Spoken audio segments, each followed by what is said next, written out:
Hello, my name is Mark Winey, and I'll be presenting how to create a standout resume that highlights your unique values. Today we will cover how to create your voice and define your values, how to find your why and your passion, how to stand out with a human-voiced resume, how to align your cover letter with the company's pain and strategy, and of course, how to align yourself with the culture of the company and connect with the interviewer. Let's talk about creating your voice. Which of these values are important to you? Where would you rate yourself in each area? How important is being the learner or being the teacher? How important is open and frequent communication or feedback? Do you thrive on autonomy or following a process? Do you prefer variety in your day or specialized work? Do you prefer diverse teams to challenge your thinking or a group with a similar background? These and other questions will help define your values. 3 of these values highlighted, feedback, autonomy, and variety, are mentioned in the job characteristics model discussed by Lepak and Gowan. What this means is that your values should help identify your preferences as you evaluate the job role and the job design that's best for you. Simon Sinek is a thought leader and management consultant. He believes to understand your values, you must know your why. Why do you get out of bed in the morning? Everyone knows what they do, and most know how they do it, but few can articulate why they do it. Why is your work important to you, and why should it be important to others? It's important to know your why, to connect with others and get your message across. This is backed up by science. Simon tells us that your why actually speaks to the limbic brain. This is where trust, loyalty, and most importantly, all decision-making occurs. The limbic brain has no capacity for language, but if you connect on this level, you will just feel right to the recruiter or decision-maker, especially if your why aligns with their culture. Simon reminds us in his words, people don't buy what you do, they buy why you do it. What this means for us is that the goal of the resume or the interview is not only to match qualifications with candidate skills, but to also find someone who believes what you believe. That is one key way to ensure that you will fit in with the corporate culture. Now, to implement this, we must translate our values and passion into a workable resume. So which of these statements resonates with you? I was responsible for new business development at ABC Corporation. Sounds like a boring job description.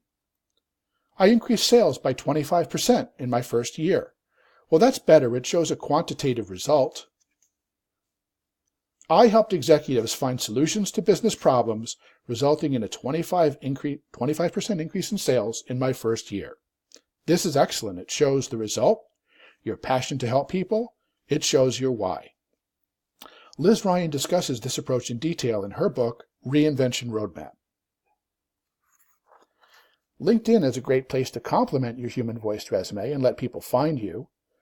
This is my old LinkedIn profile, which focuses on mentioning that I have 20 years of experience and I have skills helping companies do things like increase service and reduce costs. Again, it reads somewhat like a stale job description. My new summary on LinkedIn adds my goals to transform companies. It describes my passion to serve others, including specific interests in coaching and training teams. This is a much better example of my values, unique interests, and how I might fit into an organization. Try stating your accomplishments on your resume in a similar format. Also, remember to carefully review the company website, especially the corporate mission, culture, or value statements. Talk to employees. What types of personalities fit in and thrive? Do the answers they give you sound like they're describing you? Determine if and how you might align with the company. Do your homework and network and get the referral. Why is this important? Experts agree on the benefits. As Lepak, Gowan, and Martik point out, you're 50% more likely to get the interview, 40% more likely to get the offer, 45% more likely to stay longer, and 82% of referrals produce better ROI for the company. Now you have a human voice resume that showcases your values, passion, and accomplishments. Next, you need a cover letter. To create a powerful cover letter, do your research and network to find information on a current pain or challenge the company is having. Now think about how you have solved similar challenges in the past. Using this method, Liz Ryan refers to as dragon-slaying stories, write a cover letter that maps your past accomplishments to their current pain. For more information, be sure to read Reinvention Roadmap by Liz Ryan for even more examples and templates for a pain letter and a human-voiced resume that shows your unique values.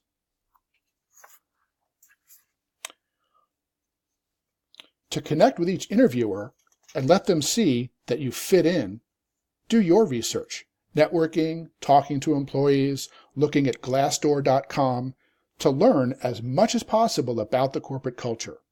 Your interview with HR is important. You may have all the skills, but as Lepak and Gowan point out, a good HR department supports the corporate strategy and culture by integrating it into the evaluation and hiring process. They're looking for a cultural match as well, in addition to your skills. So show your quantifiable accomplishments and be sure to discuss your why to connect with them as a person and as a good fit for their corporate culture. I'll leave you with these words of wisdom for connecting with your interviewers or anyone you meet. I've learned that people will forget what you said, people will forget what you did, but people will never forget how you made them feel. Wise words from Maya Angelou. I wish you luck with your resume, your networking, and your job search. Thank you for listening.